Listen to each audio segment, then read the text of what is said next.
అవసరమా? మైక్ లేదు. లేదండి, మైక్ వద్దు, దీనిలో డిస్టర్బెన్స్ వస్తుంది. మీడియా మిత్రులు, చాలా రోజుల తర్వాత మీ దర్శనం అవుతుంది. బాగున్నారా అంతా? ఇట్లనే మీడియా మిత్రుడు అడుగుతున్నాడు, సార్ మీరు బాగా రోజులైంది నిజామాబాద్ రాలేదంటే, ఇందూరు ప్రజలు నన్ను ఇందూరుకే మెంబర్ ఆఫ్ పార్లమెంట్ కాదు, నాకు బాధ్యత ఏంటంటే అనేక మంది మోదీ సైన్యంలో సైనికులలో నేను ఒకరిని. ఇందూరు ప్రజలు నాకు ఇచ్చిన బాధ్యత ఏంటంటే భారతదేశాన్ని హిందూ రాష్ట్ర స్థాపన చేయాలి, భారతదేశంలో బాధ్యత కూడా ఇచ్చారు.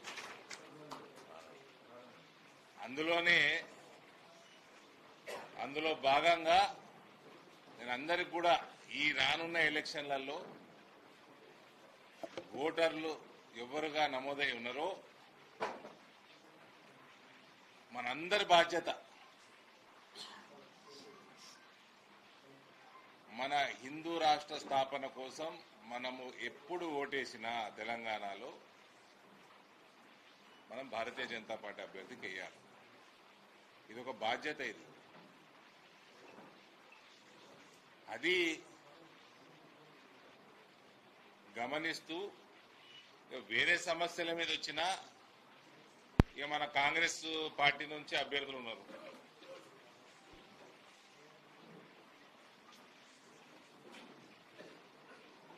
కాంగ్రెస్ వాళ్ళు ఎన్ని వాగ్దానాలు చేసిండ్రు, వాళ్ళ వాగ్దానాల పరిస్థితి ఏంది, అది నాకంటే ఎక్కువ మీ మీడియా మిత్రులందరికీ మీకు తెలుసు. వాళ్ళ మీద ఎంత వ్యతిరేకత ఉంది గ్రామ స్థాయి నుంచి మన కళ్ళకు కనబడతా ఉంది. ఏ ఒక్క వాగ్దానం ఇంప్లిమెంట్ చేసేది లేదు. కానీ ప్రపంచాన్ని దిశానిర్దేశం చేస్తున్న, ప్రపంచానికే దిక్సూచిగా నిలబడుతున్న మన అంకాపూర్కి వెళ్ళి అంతరిక్షం దాకా ఎక్కడ పోయినా మోదీ వినబడుతున్నాడు. ఆయన కులం గురించి మాట్లాడుతున్నాడు రేవంత్.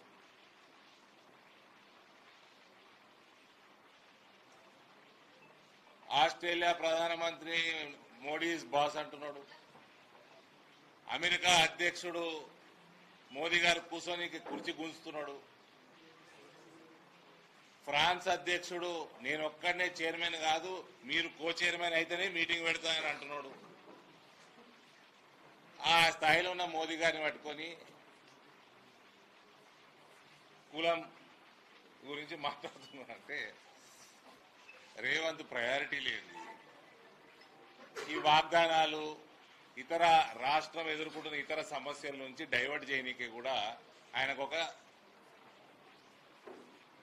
సరైన సబ్జెక్టు దొరకలేదు.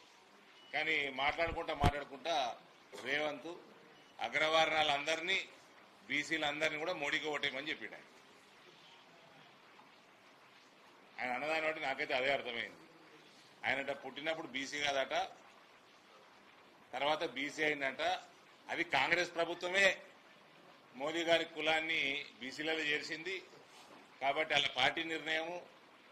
రేవంత్ అన్న మాటతోటి నాకు అర్థమైంది ఏంటంటే అగ్రవర్ణాలు బీసీలు అందరూ కూడా మోడీకే ఓటేయమని చెప్తున్నాడు ఆయన. సబ్జెక్టు లేదు, అడ్మినిస్ట్రేషన్ లేదు, వాగ్దానాలు గాయమైనాయి. అదో సెన్సెస్ చేసిండు, ఆ సెన్సెస్ లో 1 కోటి మంది ప్రజలు గాయమైపోయినరు. అయోమయం జగన్నాథం. ఇది కాంగ్రెస్ పరిస్థితి. ఇంకోవైపు ఏమో దేశం మొత్తం భారతీయ జనతా పార్టీ బాట పడుతున్నది. ఢిల్లీలో 27 సంవత్సరాల తర్వాత హిస్టారికల్ తీర్పు ఢిల్లీ ప్రజలు ఇచ్చింది.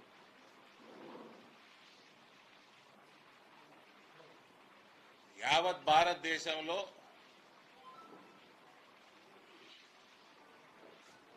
హిందూ రాష్ట్ర స్థాపన మొదలైపోయింది. కాబట్టి నా రిక్వెస్ట్ ప్రతి ఒక్క ఓటర్ మహాశైలకి, దయచేసి కొమరయ్య గారిని, అంజిరెడ్డి గారిని భారీ మెజారిటీతో గెలిపియటం కాకుండా, మీరు ఓటేయడమే కాకుండా మన మిత్రులతోటి ఇతర గ్రాడ్యుయేట్స్ తోటి మన ఉపాధ్యాయుల్ని అందరినీ కూడా రిక్వెస్ట్ చేస్తూ మనం మన దేశాన్ని మనం కాపాడుకోవాలంటే మనం బీజేపీని ఏ ఎలక్షన్ వచ్చినా ఎన్నుకునే బాధ్యతగా ప్రతి ఒక్క భారతదేశ పౌరుడు తీసుకోవాలి. ఇక ఇంకో పార్టీ లేదు, దాని పేరు మార్చుకున్నాడు, టీఆర్ఎస్కి వెళ్ళి బీఆర్ఎస్ అని పెట్టిండు. ఏంటంటే నేషనల్ పార్టీని చేసిండు దాన్ని. నేను ఢిల్లీలో ఏదైనా కనబడుతుందేమో అని చూస్తాను. ఇదేంటి సైన్ ఏంది కారా, ఆ కారు ఢిల్లీలో ఏదైనా తిరుగుతుంది అంటే ఆడ తిరుగుతలేదు. సరే తెలంగాణకు వస్తేనే ఈడేమని ఉన్నదా అంటే ఈడ కూడా తిరుగుతున్నట్టు లేదు. మా రాకేష్ భాయ్ చెప్పాలి కార్యమైందో. వీళ్ళు జాతీయ పార్టీ అన్నారు, రాష్ట్రీయ పార్టీ అన్నారు. ఇప్పుడు ఉత్తర తెలంగాణలో నడుస్తున్న ఎలక్షన్లలో కూడా ఇలా క్యాండిడేట్ దిక్కులేరు. ఏనంటే బిడ్డ తిరుగుతూ ఉంటుంది, కొడుకు డైలాగులు కొడతా ఉంటాడు. ఎలక్షన్లు కొట్లాడుతున్నారా అంటే ఒక్కడే అభ్యర్థి పెట్టదు. కాబట్టి వీళ్ళని ఆ కేసీఆర్ని చూడని కోరు ఫామ్ హౌస్ పోయి కలుస్తా ఉన్నారు. టైం వేస్ట్ చేసుకోకండి, ముసలోడిది అయిపోయింది, ఆ రాజకీయం అయిపోయింది. ఆ పార్టీ రేపో మాపో దుకాణం బంద్ అవుతుంది. మనము మన దేశ భవిష్యత్తు కోసం, రాష్ట్ర భవిష్యత్తు కోసం, మన సంస్కృతి సాంప్రదాయాల భవిష్యత్తు కోసం మనం ఆశయం పట్ల ఢిల్లీ ప్రజలు నిలబడ్డట్టు మనము ఇందూరులో కూడా నిలబడదాము. Thank you. ఇప్పుడు ఎందుకంటే ఇచ్చిన మాట నిలబెట్టుకొని ఇక్కడికి విచ్చేసిన సందర్భంగా కేవలం ఇందూరు తరఫున కాక యావత్తు భారతదేశం తరఫున భారతీయ జనతా పార్టీ జాతీయ ఓబీసీ మోర్చా అధ్యక్షుడు, మా పార్లమెంట్ బోర్డు సభ్యుడైన లక్ష్మణ్ గారు, గౌరవ పార్లమెంట్ సభ్యుడు ధరంపూర్ అరవింద్ గారికి శాలువతో సత్కరిస్తారు.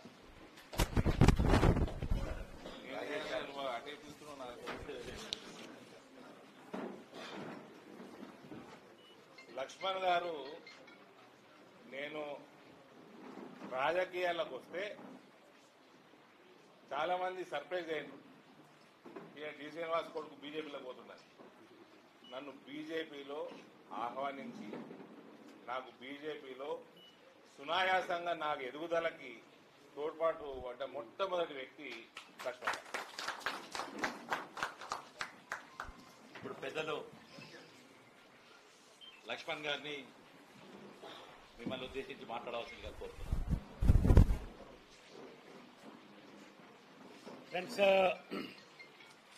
ఇందూరు విలేకరుల మిత్రులందరూ